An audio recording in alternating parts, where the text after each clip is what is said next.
voter records. We know that. We don't know to what extent they attempted to tamper with the voting machines. One of our responsibilities as we investigate all of this is what do we need to put in place to protect the integrity of the vote?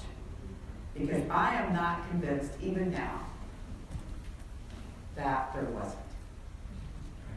I don't think we know the answer. And I don't know that we're ever going to know the answer. Because there are so many disparate mechanisms and machines that are used state by state. Some states don't even have a paper tally. Some would suggest that the paper tally isn't good enough.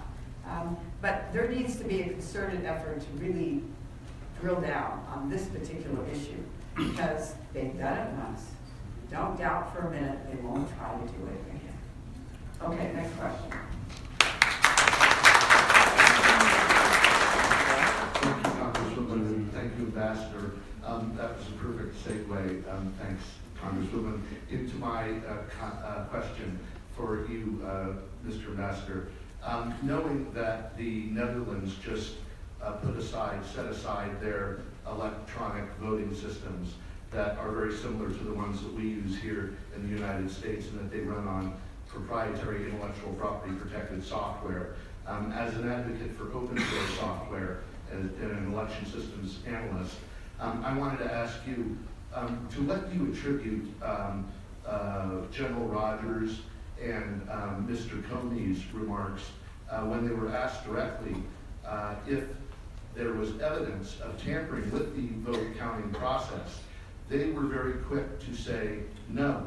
And I'm just wondering, to what do you attribute that, knowing that there has been no forensic analysis of any of our voting vote counting systems? Thank you. Well, I think that's a better question for Congresswoman Speier than me, but let me just echo the piece about the threat. So I was a point person on Russia for 3 years at the White House and then 2 years as U.S. ambassador. I dealt every single day with issues of cybersecurity from one of the most competent countries with the most capabilities in that domain in the world. The other one is us. And I really think most of it I can't talk about, especially with cameras rolling. But I really believe that we as a society haven't caught up to the incredible technological capabilities that have just advanced so quickly in terms of our understanding of it, let alone public policy, right? So, do I have my phone with me? I do. So there's a good chance that the Russians are listening to the entire thing with us right now. They can. That capability exists. The capability you just talked about, whether it was done or not, I don't know the answer, but that's why we need this investigation. But that capability, that's really easy capability.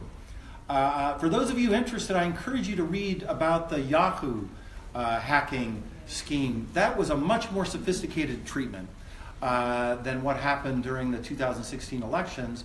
And the last thing I'll say is this happens all the time, and it usually doesn't get detected.